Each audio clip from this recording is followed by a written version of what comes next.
everyone, hope you're doing well. This is my first knitting podcast of the year. I am so excited. Like, I've just entered last week my first full year of knitting, so I'm like properly into the swing of things now, and very excited to update you on my progress and my knits this year in 2025. We've got a lot to get through today because I haven't filmed a knitting update and what I've been working on and what finished projects I've had since mid-November, so it's been about 2 months of stuff that I haven't updated you on, and there is a lot. I've actually knit up way more than I thought I had in that time. When I was preparing for this video, I was like, oh, I made that, oh, and I made that, and I made that, and I can't believe I made that much in the final 2 months of the year. So I'll update you on what I finished since that time and show you what I'm working on now, my new whips. I casted on 2 new big project whips, which I'm really excited about, so I can show you those. A couple of weeks ago I uploaded my everything I knit in 2024, my first full year of knitting video, so if you've watched that you might actually have seen a couple of these. I guess we shall start in chronological order. I finished my porcelain sweater, which you guys will have seen quite a lot already if you've been watching my videos. I made an entire project vlog about the making of this as a beginner knitter, so if you too are thinking of casting on the porcelain sweater, definitely check it out. I'll link it up here. Oh my god, I still can't get over the fact that I've made this, and since finishing it in the first week of December I've worn it quite a lot. It's one of those jumpers that I will wear if I want to impress the people that I'm around, and I'm guaranteed to get compliments on it. In fact, lots of people don't even realise that I've knitted this, so maybe not quite as many compliments as I originally thought. So I knit this using 1 strand of Snooks Tin Pear Gint in the shade Natural Melange, held together with 1 strand of Drops Brushed Alpaca Silk in like a beigey shade. All details will be on my Ravelry for all of these projects, by the way. I'm a bit obsessed with updating my Ravelry with everything. And then again the same 2 yarns in the blue from Snooks and Drops. And I just love how this came out. I love that the blue that I used for the Snooks is slightly darker than the Drops Brushed Alpaca Silk, so it's got like a 2-toned effect in the blue, which I think just gives it way more of a rustic feel. It's blocked out so beautifully. It's got a slight itch, I'm not gonna lie. These yarns do irritate my skin slightly. I think that's more the Tin Pear Gint, because brushed alpaca silk is normally fine for me. So I do need to wear a long sleeve t-shirt underneath when I wear this, but I do have quite sensitive skin and I am eczema prone. Oh, I couldn't be more proud of myself for making this. I know that a lot of people get stuck on this chart here, so I will link a Ravelry project down below in the description box. The person, I can't remember their name, but they were the ones that helped me massively. I like stalked Ravelry and everyone's projects. There was one particular person who had made really detailed instructions of how to do this leaf motif with the decreases, and yeah, that helped so much. Sleeves went by quite quickly, and I'm so impressed as well with the tension of this and my catching of floats, especially as a beginner knitter. So this is basically to say I love my porcelain sweater. I cannot believe I made this as a beginner knitter. Like, under a year of knitting I was able to complete this, so don't let that put you off. It is a difficult pattern, but still one that is so enjoyable, and I definitely want to do more colour work in 2025. Love it. In fact, I've already bought the pattern for the terracotta sweater, also by Lynette, so hopefully at some point this year, probably towards the later end of the year, I might cast that on, which is so exciting. Okay, second finished object is this, what I am wearing. So this is the Louisiana sweater, a design by Petite Knit. Needs no introduction really. I have wanted to make this for so long. So it is a raglan construction jumper with a double folded collar. You like knit it twice as high and then you knit it down, and I really like that detail on this jumper. This worked up so quickly. I finished this in a week. It's knit up on 9mm needles, so it literally flew by super quickly. Wasn't intending to make it that quickly. And I used 2 strands held together. I used a strand of Drops Air and a strand of Drops Brushed Alpaca Silk. I used a lot of that yarn combination last year and I really like it. One thing I would say is I'm not sure about those 2 yarn combinations for this particular pattern. Just feels like there's not much structure to it. It's quite loose and floppy because of the open gauge. Just for example, this hat I made, which I'll show you in a second, is the exact same yarns combination, Drops Air and Drops Brushed Alpaca Silk, and knit up on, I want to say like 5mm needles, and it's way more dense and structured and just feels a lot more secure, whereas this just feels a bit loose. I do like it because it is airy, but you can definitely see the open gauge on it. You can kind of see where my t-shirt ends and my skin begins. But this has just become a jumper that is so soft, so comfortable, one that I know I can throw on with any trousers and will look good. I did have a little bit of a problem with the drop stitch and tried to pick that up, and now I've got some really gappy holes there, which actually don't look too obvious with a white t-shirt underneath. But yeah, I just needed to pay more attention when I was knitting and stockinette rather than just watching telly. It was completely my fault. I did make this slightly more cropped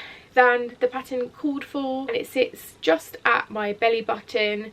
If I was to knit this again, which I probably will, I really want to make a short sleeved version of this in a darker shade. I've got the yarn all ready for it. Then I would try and add some short rows to the back, because I don't know if you can see, but the back rides up quite high. It's not as bad as it was before blocking, but it does ride up higher than the front.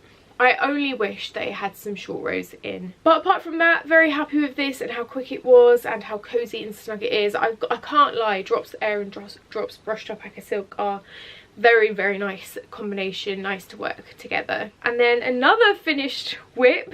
This is one that I hadn't even spoken about in my last vlog. I didn't intend to knit it, but here we are. I have made this amazing bright fluffy cardigan. This is the rainbow mohair cardigan. It's called Cardi du Coeur. I'm not very good at French, sorry about that. And it's by a designer called Les Filles du Coeur. I don't know what that means. The ladies or something. I don't even know where I found this pattern from, but I was really craving a bright, colourful rainbow project to end the year. A lot of my knits this year have been quite neutral, and I was really just craving a pop of colour, especially after this. And so I purchased some Drops Melody in a selection of different colours, bright colours, and I casted this on, I want to say 2 days before Christmas, and I finished it again within a week. This is knit up in 9mm needles again, with 2 strands of Drops Melody held together. And this is only the second cardigan I've ever done, and yeah, I can't believe how quick it knit up. Although saying that, I did spend a lot of time knitting on it over Christmas because there was nothing else really to do. I will leave all the colours details on my Ravelry and link that down below. I really love the pink and the yellow. I also added a pop of grey. This is not Drops Melody, but I had 2 balls of Drops Brushed Alpaca Silk in this grey shade left over from this jumper. So I held 4 strands of grey Drops Brushed Alpaca Silk together to try and match the same gauge as 2 strands of Drops Melody to make this these grey stripes, and I think they go really well. I think it kind of breaks the colour up a little bit. I was very excited at my genius of kind of trying to use up some more stash yarn to make this cardigan. It's quite a simple construction. This, you cast on stitches at the back. I cast on this yellow line at the back. I worked down to like the green, and then I went and picked up stitches along the front and did that. Picked up stitches on the other front and did that, and then joined it. So I was working back and forth, purling and knitting. Once I had joined all the bits together, the front panels and the back panel, I then did the sleeves because I wanted the sleeves to be matching in colour strand like this. I didn't want to run out of yarn and not be able to do the same sleeve. So once I'd done the sleeves, then I was able to go back and do the body, and it's a really good thing I did because I definitely ran out of a lot towards the end, so I had to do a couple more rows of the yellow. If you are going to make this pattern and you are tight on yarn, I would really recommend weighing out your colours as you do every like row, so you can see how many grams you need for each row. I worked out like 3 rows of the pink was going to take up 11 grams of yarn, and by the end I only had like 8 grams of yarn left, so I knew I wasn't going to be able to do the full 3 rows called for in the pattern. So yeah, that's just a little tip. All in all, very simple basic construction. I love the colours I chose. You can do any colours you want. I do kind of wish there was a button band included, but it's just a very cozy casual cardigan to throw on, and I'm very happy with it. Haven't actually worn this out yet though, so I really need to start getting some actual wear out of this soon. Oh, and then I've got 2 accessories that I finished. The first is the Perfect Day beanie by Kuto Vakika. This is the second one of these I made. I made one for my sister for Christmas in a bright pink, and I made me one in burgundy. This was using leftover yarn from a previous project, kind of a self-drafted red burgundy bell sleeve jumper that I made. I had loads of yarn left over. In fact, I've still got like 3 balls of each left over, so I made myself a beanie, and I'll try it on for you now. I don't wear this too much. I'm not sure the shape of it suits me very well. What do you guys think? It's very easy to wear. I love the colour of it, but I don't gravitate towards it, which is a bit of a shame. But I do recommend this pattern. It's got this bottom bit that you knit double the size and then you knit it down, so it has a natural kind of curve to it. Don't know if you can see that. So it looks like that, and then you can work even more centimetres, so you can fold it over again like I have, so it looks more like that. And then my final accessory are some fingerless mittens. So 2025 is the year that I want to try cables, and I thought a good way to kind of ease myself into learning how to do cables was to do a very small project, and I chose a pair of fingerless mittens. This is a free pattern on Ravelry. It's called the White Stag fingerless mittens. I will link it down below, and it is a very cute, very quick to work up mitten project. Start at the cuff and you work some ribbing, and then you start this cable motif. You split for the thumb and work some increases to make a little thumb gusset, and then you continue up and do some more ribbing at the top, and then you go back and do some ribbing on the thumb as well. I don't know if you can see that. I used 2 strands of yarn for this. I used 1 strand of Drops Charisma in like a beigey oat shade, and I held it together with 1 strand of Drops Kid Silk that I just had left over in my yarn stash. I was really excited about the colour of this, but like I said in my Everything I Knit in 2024 video, when I wear these, it kind of looks like I'm wearing a bandage. I still can't get that image out of my head, but what I will say is I absolutely loved learning cables. It was so fun, and I'm really excited to do more of that in 2025. I should also show you the first one I made. This one has a couple of mistakes on it. I don't know what I did wrong here. I think I did like a wrong leaning cable just here. It's not too noticeable, but also my ribbing was way too loose. So I should have gone down another needle size just to make that a bit tighter. What I might do is actually thread some elastic through that at some point just to tighten it up a bit. Yeah, my first ever cable project, very happy about that. And they are all my finished objects since my last video. Now onto some whips, and I am so excited about these. So I'll kick off with the first one, which I feel like I've been working on this for months. It hasn't been that long, but it feels like it. So I am making the Sophie scarf by Petite Knit. What's wrong? What's wrong, Tuna Boy? The main reason I casted this on is because I went on a little trip to Copenhagen at the start of December, and I saw Sophie scarves absolutely everywhere. Everyone was wearing them, and also they were in every knitting yarn shop that I went to. just as a sample, and I saw it. Don't they say like if you see something more than 3 times then chances are you're gonna want it? Well, I must have seen this like 100 times when I was in Copenhagen, and I was like, you know what, I'm gonna cast one on. So I bought the yarn whilst I was in Copenhagen, and I treated myself to my first ever cashmere yarn, which I'm so excited about. So I'm using the Gepard Cashmere Classic. I can't remember the shade name of this, but it is like a dark hazelnutty oaty brown, which I think goes really well with my skin tone. I bought 2 balls of this so I could make the longer version of the Sophie scarf. This is like my train project. I like to have a project on the go when I'm on trains. I haven't been on very many trains over the last half of December just because we were away for Christmas, and I think that's why I feel like this has been taking so long, because I just haven't been working on it. And when I do work on it, I can't remember where I am in the pattern, and so I don't know if these increases were done at the correct. You're supposed to like increase every 8 rows. I feel like here I might have done an extra increase too early because it's not like a perfect triangle. So for the last few rows I've been trying to mark every 8 rows to keep in mind where I am in the pattern. I think I'm pretty much ready to start decreasing again now, so hopefully that won't take me too long. It will start getting quicker and quicker again, but I'm really excited to finish this hopefully very soon. I actually bought the yarn in a bright red as well to make, so I'll probably cast that on as my second train project once I finish this. Working with a cashmere yarn has just been such a dream. It is so soft, and I can only imagine that it's going to get even softer after blocking. I am using 3.5mm needles for this, and I really love this pattern, just how easy it is. I love doing the slip stitches at the end, and I just think that I-cord edge just looks so pretty.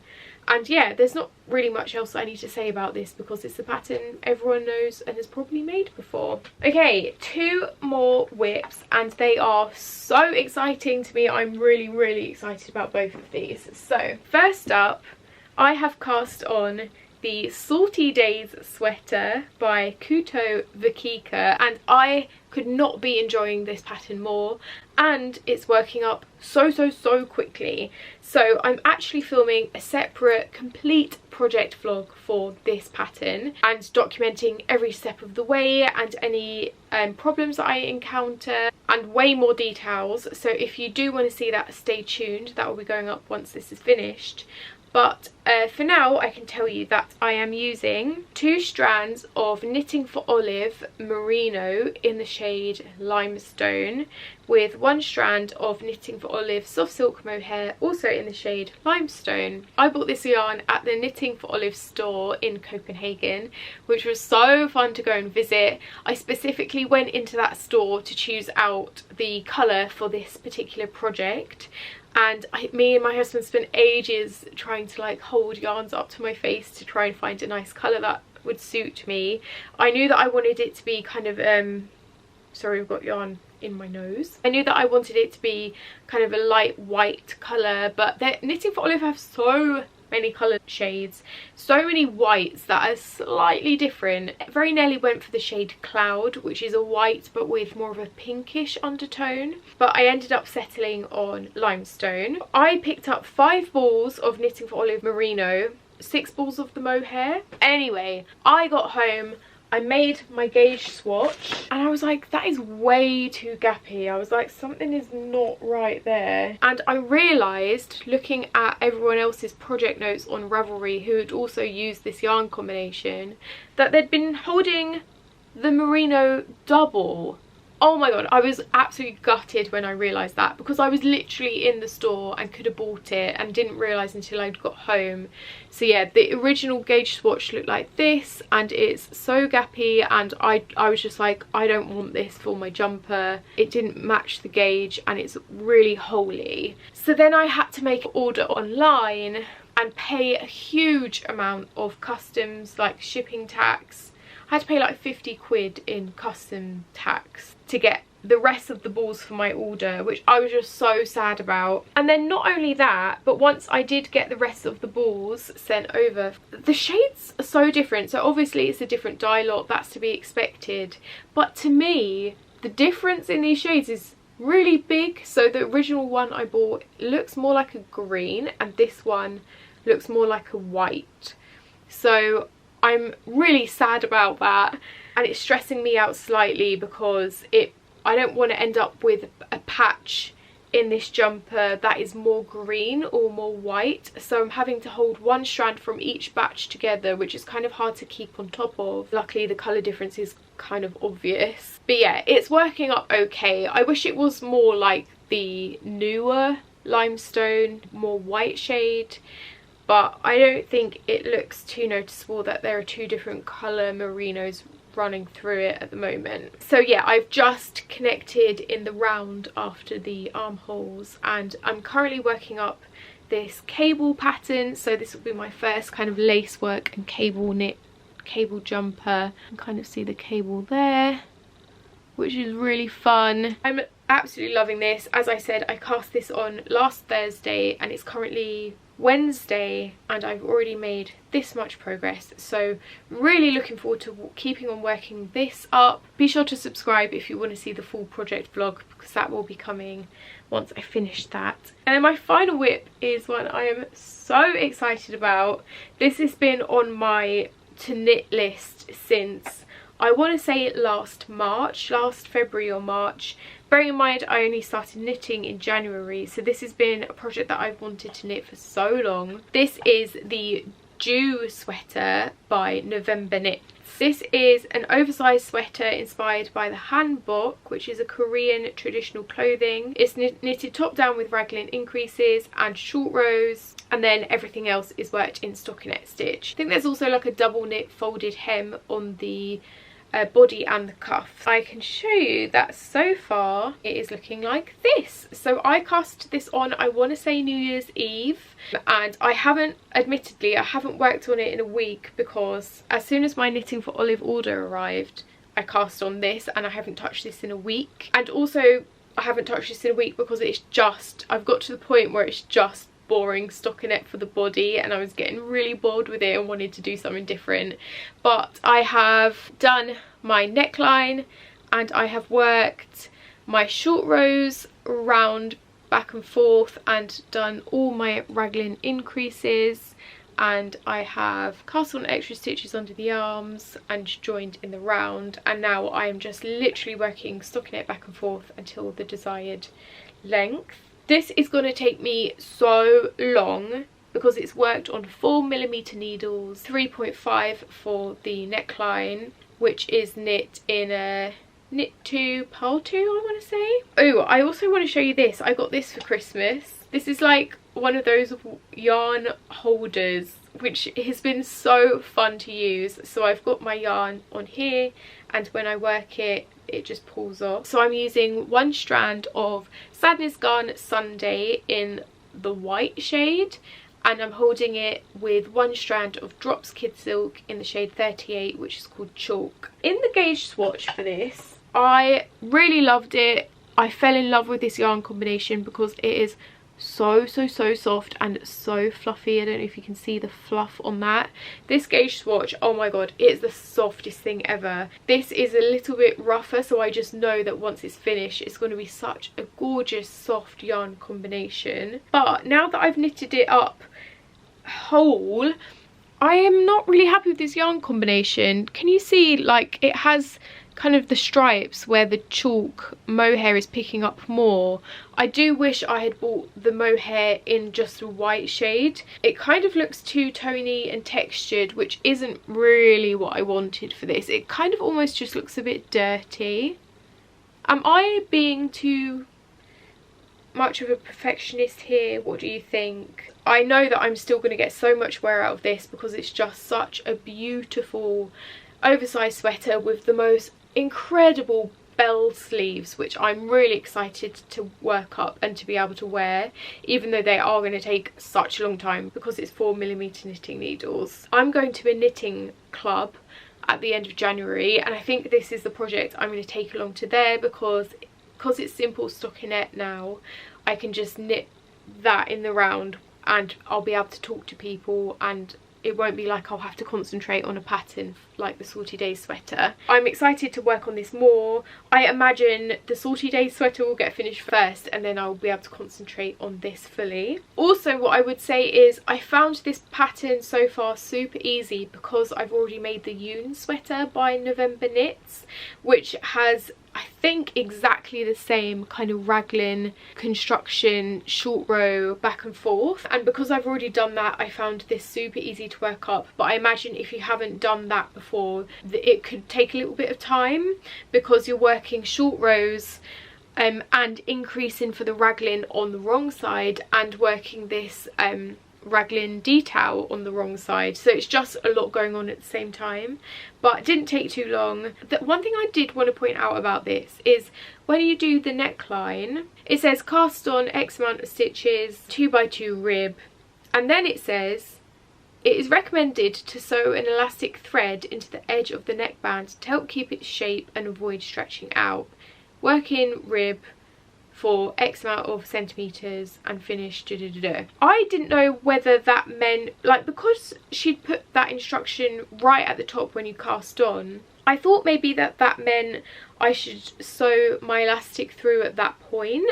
So I did put some white elastic through the neckline. I did it as if I was doing a lifeline but with elastic thread, like in the first row of the knit.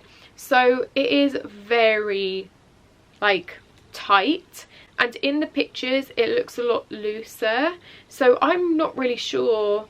I've left them out because I don't know whether I should remove them and do it again at the end. I don't know. If anyone has any advice on that, let me know. Like yeah, I don't know what I'm saying now, I'm going a bit delirious. They are all of my whips. Two very exciting whips for me. I have had some new yarn acquisitions. I treated myself to so many beautiful yarn from my trip to Copenhagen, but I don't want to show you those because I have filmed an entire separate video about all the yarn stores I visited in Copenhagen and what I bought from each one. So it's kind of like a travel Copenhagen, like the yarn stores that you absolutely have to go to, plus a haul of what I picked up. So be sure to check that out when that goes live. I'm really excited about that video. Hope you have enjoyed my knitting update. Sorry this was a bit chaotic. I feel a bit all over the shop at the moment. I feel like I haven't really woken up yet and I'm just a bumbling mess. So I would love to know what you're currently working on at the moment.